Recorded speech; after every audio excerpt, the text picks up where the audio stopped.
Welcome back. You're watching The Money Show with me, Kavita Thapliyal, and with me as an expert, I have Kirtan Shah, founder, CEO, Credence Wealth Advisors. Kirtan, good evening and welcome to the show.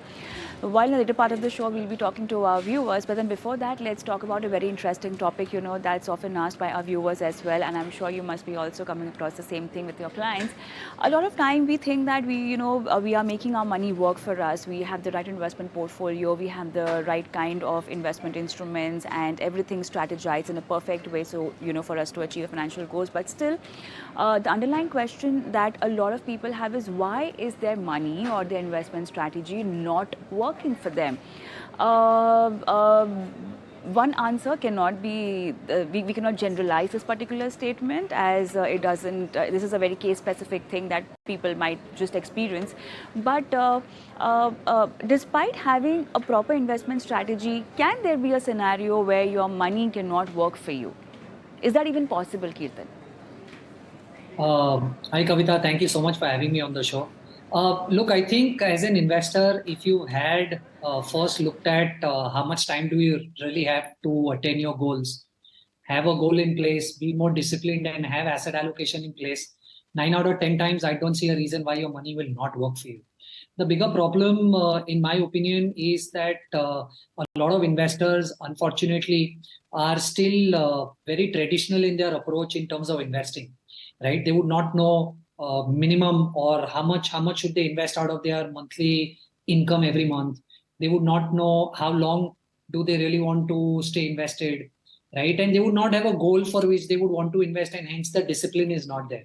But very importantly, a lot of this allocation that happens to very traditional products like a fixed deposit or post office schemes and all.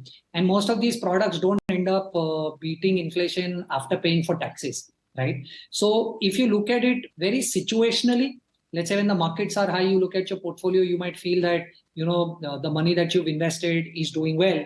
But at the same time, when the markets are low, you look at it and you might feel that instead of allocating money to equity, I would have might as well done fixed deposit, and that would have done a good job for me. So if you don't look at it very situationally, when the markets are high, when the markets are low, I think investing money to equity over a period of time is probably the best asset class for you to be able to beat inflation. And if you, like I said, if you are very clear with what your goal is, how long do you want to stay invested, have a very reasonable expectation, right? And you allocate money correctly in terms of asset allocation, I don't see a reason why your money shouldn't work for you.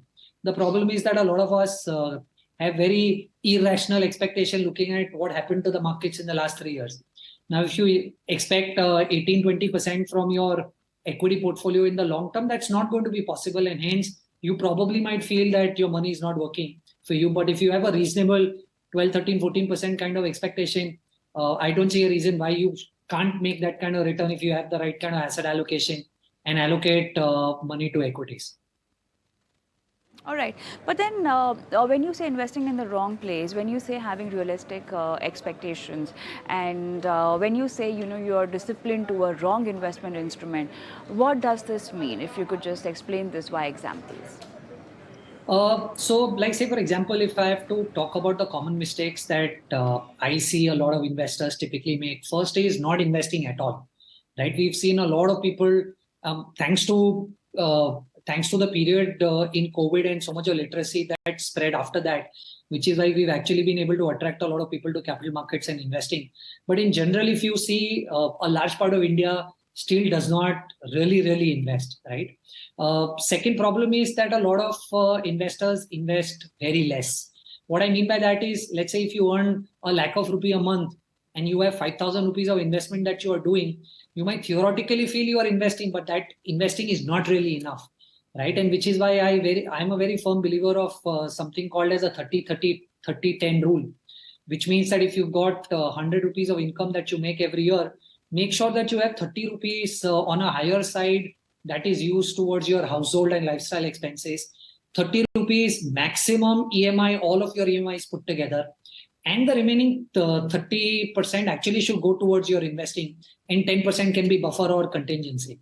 So imagine if you're somebody who does not have a home loan, you can actually have a 60-70% allocation of your income made towards investment. I think this is a very important rule to set so that you know whether you are under investing versus the income that you are making. The third problem, like I said, investing at the wrong place. Right now, what do I mean by this is a lot of investors unfortunately put all the savings that they have in buying a second house. Today, real estate, let's say residential real estate, does not make you more than a 1.5%, 2% or 3% yield on a higher side. Allocating a lot of money to traditional fixed income, right, is another mistake because post-tax, most of these products don't even beat inflation.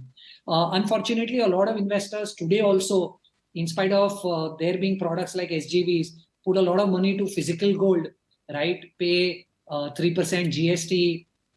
There is a spread in buying and selling. And actually, it's not an investment because you are never going to be selling it when the gold prices go up, right? It's at best an emergency corpus. So because they do a lot of these things, and this is very common across investment, I would like to believe that investing in the wrong place is another mistake. And fourth, most importantly, is not having the right discipline, right? We just saw yesterday one day the market fell and there was so much of hoo-ha whether the bull market has actually collapsed or not. But if you look at traditionally the last 20-25 years of how bull markets have actually performed, such shake-offs are a normal part of a bull market. So I think you should really have discipline to stay invested for long, Kavita. Okay, I already have a viewer online connected with me, but then before I go to the caller, one last question on this topic. What should be a thumb rule or a guideline that you might want to give to our viewers quickly? So Kavita, like I said, 30-30-30-10 rule, because I think imagine if you have a lakh of rupee of, sorry, let's say if you have a 50,000 rupee of income, right? That rule says that 30%, which is 15,000 rupees, is your expense. Now imagine 6% inflation, that 15,000 rupees expense will become 35,000 rupees of expense after 15 years, right? But at the same time, if you invest 15,000 rupees every month, which is the other 30%, right, you will be able to accumulate 75 lakh rupees after 15 years. And if you put that 75 lakh rupees as 6%, you will be able to make 38,000, which means your expense will grow to 35, but your savings will be able to make you 38,000, right? Which means in 15 years, if you follow the 30-30-30-10 rule, you will actually be able to be financially independent with respect to your expenses. All right, so that will be all. And if you are someone who feels that your money is not working for you, well, all the more reason for you to look into deeply as far as your investment strategies are concerned, and a lot of takeaways from what just Kirtan explained. But then I have Mr. Ghanshyam from Surat online with me, Kirtan, and we'll just take his question now. Hi, good evening. How are you doing? Thank you so much for sending us your question. 6,000 rupees SIP, that is what is your question? हाँ Mr. Ghanshyam? हाँ मेरे को 6,000 पे SIP करना है, तो कितने साल तक करेंगे सर आप ये SIP? हाँ, कम से कम 7 साल तक। 7 साल कि 4 साल? मैं सुन नहीं पाई। 7 years, ओके। कोई ख़ास कॉर्पस जो आपको इकट्ठा करना हो इस 7 साल के इन्वेस्टमेंट्स के ज़रिए? जो बच्चों की पढ़ाई के लिए। ओके, कोई अप्रॉक्सीमेट अमाउंट जो आपने सोच रखा हो? ना, ऐसा कुछ तो नहीं है, लेकिन सेविंग के हिसाब से मैं 5,000 का SIP करना चाहता हूँ। ओके, पहली बार आप निवेश कर रहे हैं बाज़ार में म्यूचुअल फंड्स के ज़रिए? हाँ, म्यूचुअल फंड के जरिए पहली बार। ठीक है, इसके अलावा आपके पास डायरेक्ट स्टॉक्स का पोर्टफोलियो भी है? हाँ। ओके, और बाकी फिक्स्ड डिपॉजिट भी आपके पास है? ना, फिक्स्ड डिपॉजिट तो नहीं है। ठीक है, तो इन्वेस्टमेंट्स के लिहाज से मैं ये समझ लूँ कि आपके पास शेयर बाज़ार में डायरेक्ट स्टॉक्स आपने पैसे लगा रखे और अब म्यूचुअल फंड के ज़रिए आपको निवेश करना है, राइट? हाँ, म्यूचुअल फंड। ठीक है। All right, Kirtan, what do you have to say? Kavita, should I answer in English or Hindi? Sorry. I think we can answer him in Hindi, but I also want you to explain him the kind of education inflation that you might want to look at, and advise him to maybe come up to a corpus that he might think of achieving after a few years. अच्छा।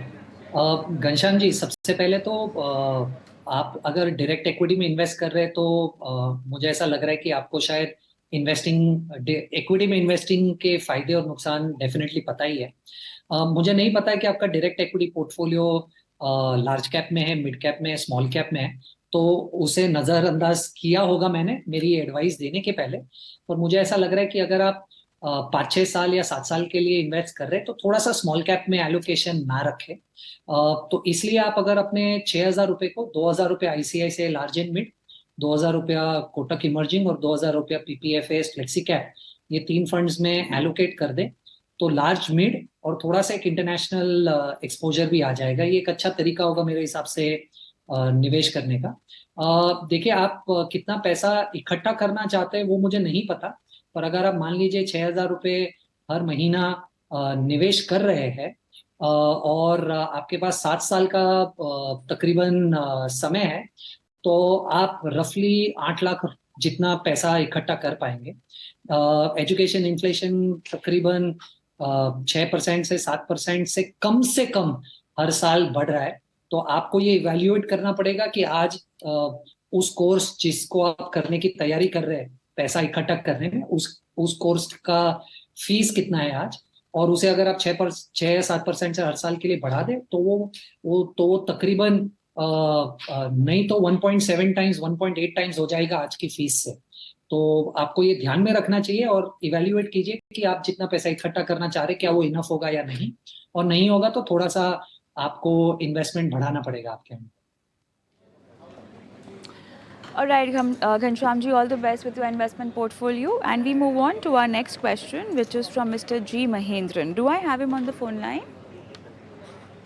Okay, so Kirtan, he says that he's 68 years old and he's been investing, or he's got investment of almost 4 lakhs in Parag Parikh Flexi Cap, HDFC Balance Advantage, HDFC Flexi Cap, Nippon India Multicap, Kotak Emerging Equity, and he's a senior citizen. He wants you to help him with his fund mix. So I'm not sure if this is the lump sum in amount that's been parked in these funds, or this is the current investment value in these funds. But then hats off to you.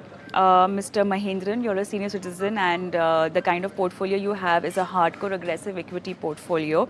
But then, yeah, how do you look at it? I'm sure, Kirtan, you must be falling short of some details, but then I don't have him on the phone line with me. But what do you have to suggest?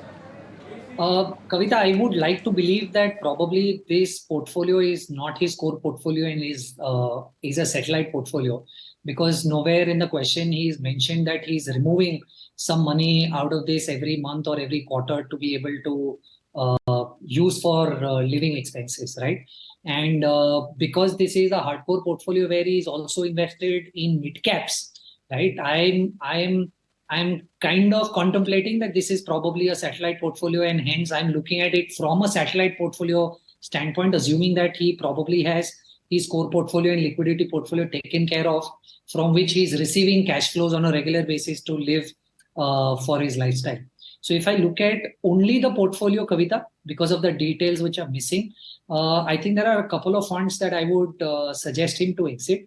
Unfortunately, these are funds which are probably suiting a senior citizen, but because this is a satellite portfolio in terms of the way I'm looking at it, I'm only looking at it from a fund performance and risk adjusted data available. I would like him to exit HDFC BAF, HDFC Flexi Cap, and Nippon Multicap, and he should continue with the remaining funds and probably diversify or have a large cap fund to the portfolio. Maybe he can add a Canara blue chip or a Canara Flexi Cap that will balance his portfolio across large, a little bit of international, and a little bit of mid cap. But let's say, for example, he wants to keep it slightly more conservative, then I think he should retain Nippon Multicap and replace HDFC Balance Advantage Fund with an ICICI Balance Advantage Fund. But my apologies, because we don't have a lot of data, I am slightly considering it the way I see it. No, we've actually considered all kind of scenario that might just work for Mr. Mahindran. But then, Mr. Mahindran, if you are listening to this, you might just want to send us a detailed question, maybe on our WhatsApp or our email ID. But we move on and we'll take Akhilesh Yadav, Akhilesh Dubey's question. Sorry, Kirtan. He wants to invest 5 lakhs as lump sum for 5 years and maximum return and least risk is the condition on the investment strategy that you might want to recommend to him?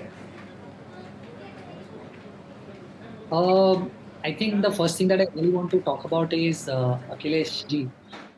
There is nothing possible where you would want to generate maximum return and take the least risk.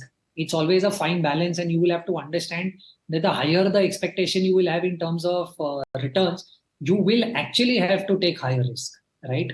Also, I think this is not really a very great time for you to do lump sum investing, because while you will do lump sum investing, you will try and bet whether this is fair value and the markets will go up, right? And we don't know what will happen in the near term. But again, a challenge is you only have 5 years to invest. So quickly, what I would suggest you is put this money in liquid fund and do an STP to equity funds over the next 6 months. You can look at doing Canara Blue Chip and Kotak Emerging. All right, I think with that, it's time up on the show. Thank you so much, Kirtan, for taking time out and helping our viewers with their mutual fund portfolio queries. But then before I sign off, if in case you also have a question with your portfolio mix or with regards to your financial goals, you can send us your queries on our WhatsApp number and email ID. Thank you so much for watching. Goodbye.